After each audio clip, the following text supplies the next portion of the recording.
This is Saigon, the largest and noisiest city in Vietnam, home to some 10 million motorcycles. But is it just another big city, or is it actually worth visiting? I'm here to find out. Mo Hai Ba Yo! There is no better way to see this city than getting straight in the mix, and that is what we're doing. We've jumped right on the back of a scooter and we're doing a guided tour of Saigon.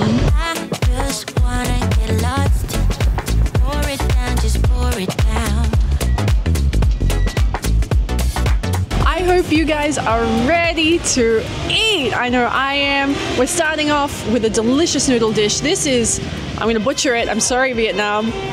Bún bò Huế. It's a spicy beef noodle soup. For me, a veggie and seafood lover, they've kindly done me up an option that has some lovely kind of a seafood stick, a seafood sausage in there. I don't really know. All I know is I'm hungry and I'm about to eat it. Yeah. Really good. The noodles aren't too slimy or gluggy, if you know what I mean. They're beautifully chewy, cooked perfectly, absolutely delicious. Let's try this mystery crab cake thing.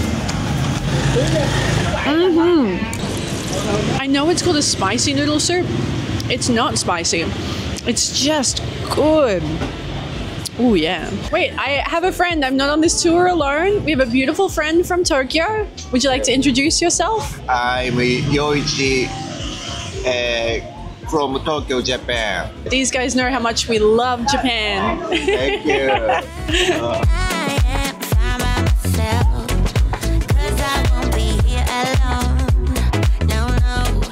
To introduce you to someone very special. This is our driver for the day. This is Phoebe. Yes, welcome to Vietnam and chào mừng các bạn quay lại với Việt Nam.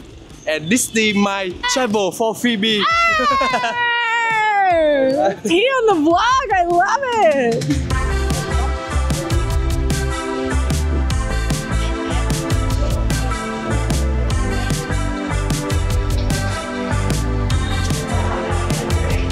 We're exploring the historic Nguyen Tien Tut apartments, and these are beautiful. Even from the street, they are gorgeous to look at. But to get up here and have a bit of a walk around and see how the locals live is incredible. Now, the apartment buildings themselves are quite small, and they can house 3 generations of locals in there. Pretty incredible when you think about it. And the thing you need to know about Vietnamese people, they are so friendly. Give them a wave and a smile, and you'll get one back. Okay, let's go.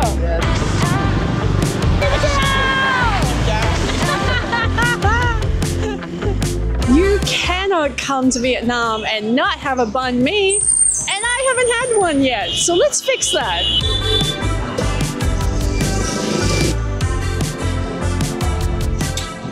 What better place to try street food than on the street? I've got a vegetarian version of the banh mi, just a half, because we're about to eat a lot of food today. Let's try it. So we've got this beautiful, crusty baguette filled with some delicious veggie fillings. Oh, just a moment for the bread. The fillings are okay. It's not the best banh mi I've ever had in my life, but the bread alone.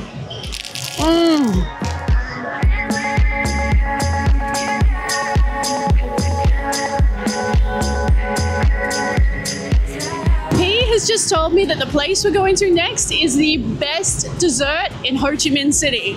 I'll be the judge of that, P.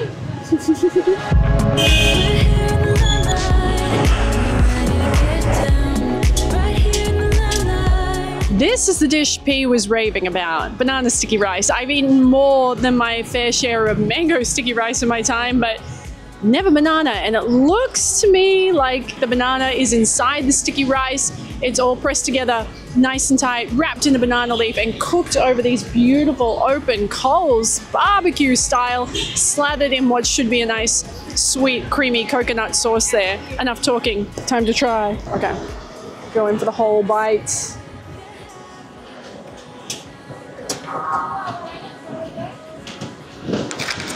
Immediately good. I don't know where P went, but when he comes back, I'm going to give him a crisp pie vibe. That is amazing. It's sweet, but it's not too sweet. The outside has a nice little chewiness to it. The inside is lovely and soft.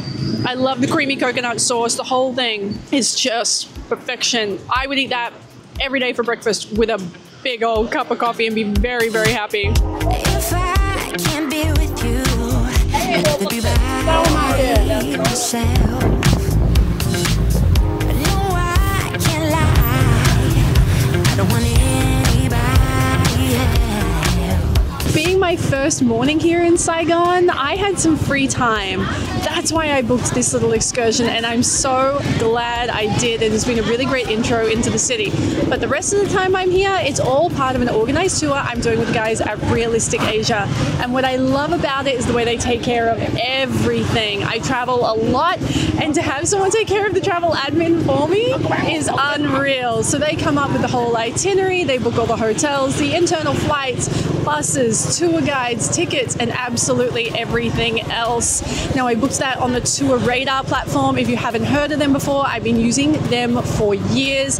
Basically, you jump on there, you can search so many different tours in all different parts of the world. It is your go-to resource for finding the perfect tour for wherever you are planning to visit, and I will have links to both of those in the video description below for you, so you can book the exact same tour as me or find another one to meet your needs. Mo, hi, ba, yo!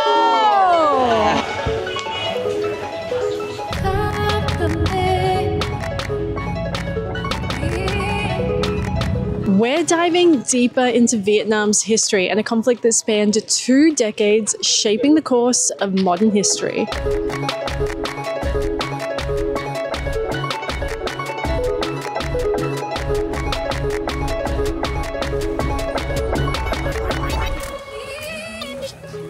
Hey, welcome to Chi Tunnel. Yeah. Oh my god. Oh my god.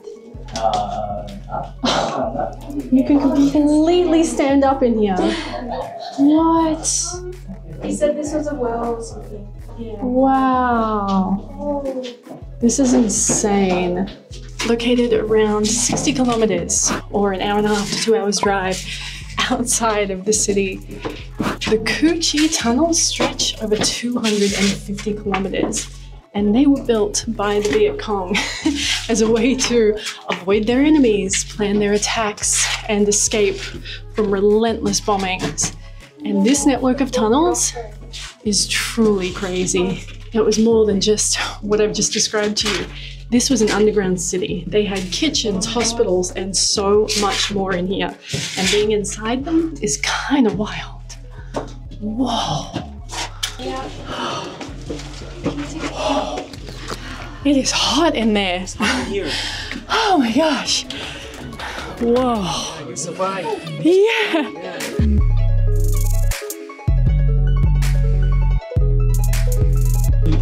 Watch this open.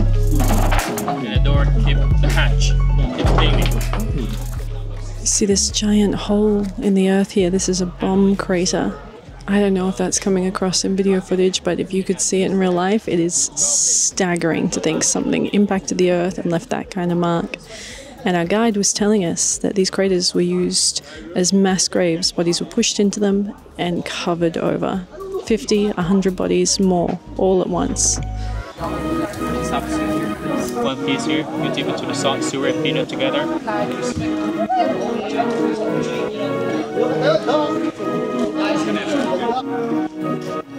So my tour company booked this experience for me as part of my tour package, and it is a half-day tour, and honestly, I think that is more than enough. I did see online you can do some longer options, and I think you can even do one that encompasses a few other stops. That might be a good way to spend a day as well, but for me, the half-day tour is more than enough. Just one thing to keep in mind, you do spend a fair amount of time in the car to get out here and get back. So make sure you have a jumper because it gets cold in the car, some snacks, and definitely your headphones and maybe a show or two downloaded, or at least some music to keep you entertained on those long car rides.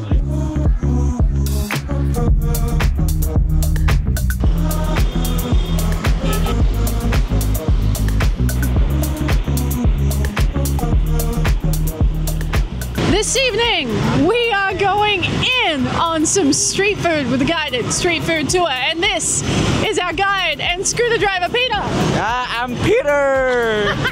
Good day, Australia. Peter's driving, he needs to concentrate.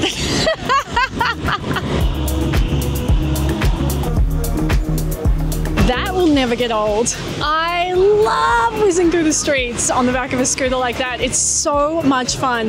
Now we have reached our first destination and it looks like they're selling something very tasty. Let's get into it.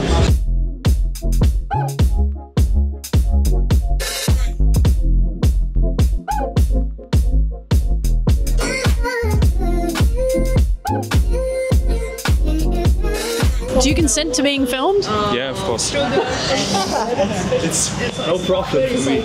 I'm not on the tour by myself. We have two more friends. Would you like to introduce yourselves? Hi. Yeah. I'm Jan from Munich in Germany. Good to see you. My name is Louis, also from Munich, Germany. Oh wait, and we have the other tour guide girls as well. Hello, my name is Thum. My English name is Sunny, but you can call me Fung. My name is Peter. You guys hear that? All right, we're gonna start eating some stuff. What is this called? This is a shrimp and shrimp powder and a pancake. It's made from rice flour, turmeric powder, and coconut milk. Let's try it. The sauce is everything in Vietnam. Thanks so much.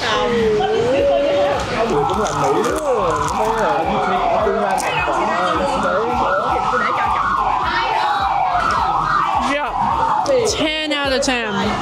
I really like that. The outside is lovely and crispy, and the inside is so nice and soft. This is a seafood version. Hot dog. Yes, that's right. You're like a local, just like a local.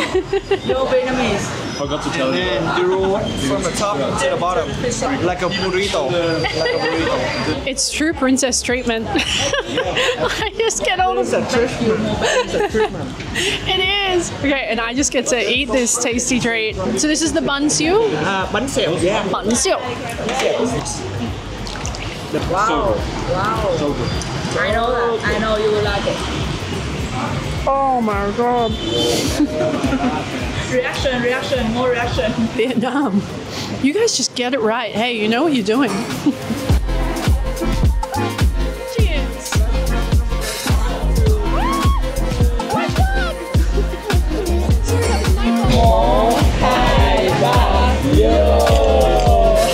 Perfect.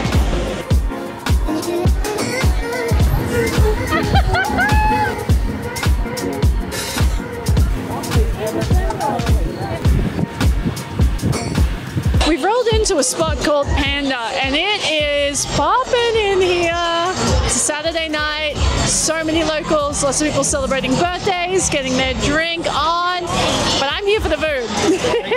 Now this place is a barbecue joint. They kind of bring out a barbecue plate with the coals inside out to your table and you grill your goodies up fresh to eat. We've got our lovely fresh lettuce and salad things, our meat options, our seafood options. We're going to wrap it all up. We're going to feast. Let me make that happen. And just so you can see what's happening to me here, I am receiving absolute princess treatment from Peter on this tour. He's over here peeling my prawns for me. I don't even have to peel my own food at this rate. Oh, you're an angel. Yeah, feed me. Full service. Yeah. Full service. How was it? Rate me 5 stars. That's spicy stuff. Look, I can't rave about this tour highly enough.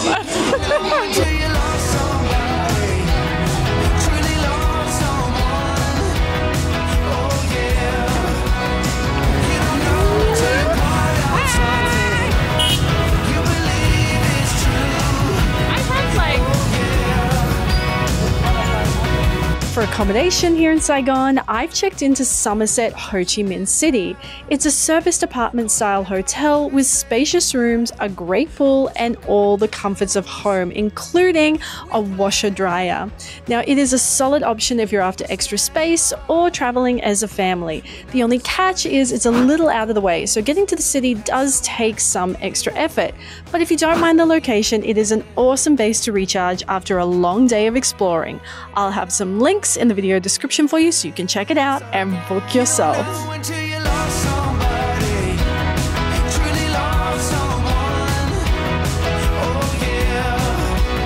Good morning, guys. Today we are escaping the hustle and bustle of Ho Chi Minh City with a visit here to the Mekong Delta and an area that's known as the Rice Bowl of Vietnam.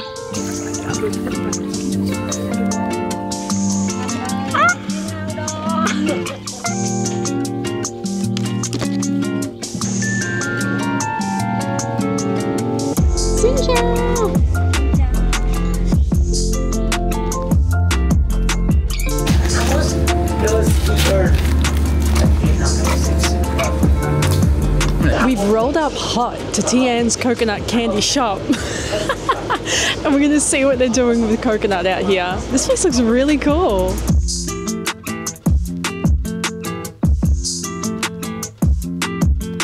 I got 3 different flavors. I've got pandan, chocolate, and coffee flavor. This one's pandan. Let's start with that. Holy heck. They are onto something here. So apparently they don't add any sugar into it. It is sweet enough by itself. It's got that distinctive creamy coconut taste to it with just a little hint of pandan. I think this one's either chocolate or coffee, but it's a bit dark, so I'm going to assume chocolate. Wow, that's so good. That's really good. Little Buddha.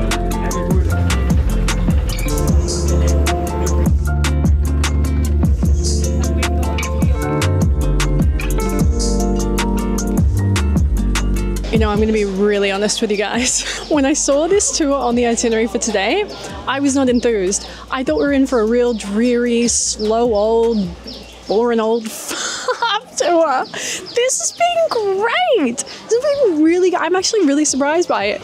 It's been really well organized. It's moving at the best pace. Like there's no dull bits. We're just move, move, move, move, hit, hit, hit, hit, hit. And we're seeing a lot of really interesting stuff. I'm into it. Good job, Realistic Asia. Hi, xin chào.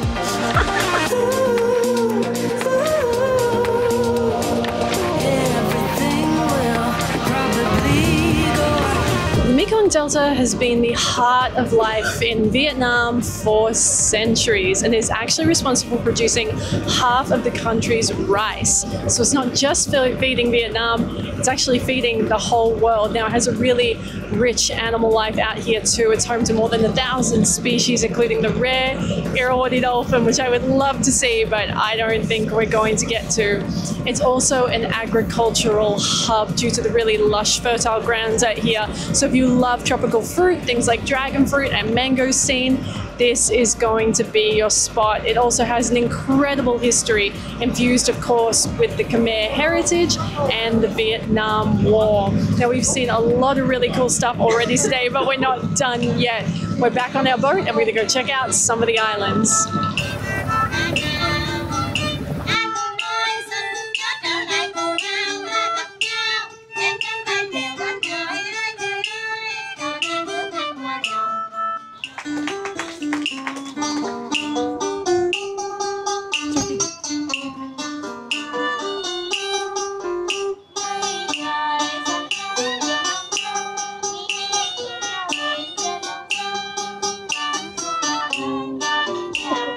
We've got a delicious drink concoction to try. The sweet lady that works here has just made this. I believe it to be honey, bee pollen, and calamansi juice, which is like a citrus of sorts. I don't know what's going on my camera there, just go with it. Let's try this thing. Like a health shot. Oh, that is nice. If you had a really bad cold, you'd want one of those, right? Oh.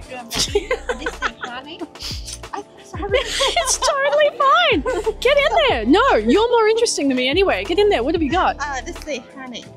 This is a royal jelly. Royal jelly? Yes. This is a big Poland. Oh. The reality is this is quite touristy. There are a lot of places you're going to be taken to where you can buy things and that kind of stuff. Normally I tend to have a problem with that, but for some reason I don't here. It feels like the locals are genuinely making this stuff, and any money you spend here is really helping support the local community, and it doesn't feel overly pushy. If you don't want to do something, you just don't do it. They don't care. They'll give you a smile and a wave, and you simply move on. So even though it does have a little bit of a tourist edge to it, I'm still enjoying it.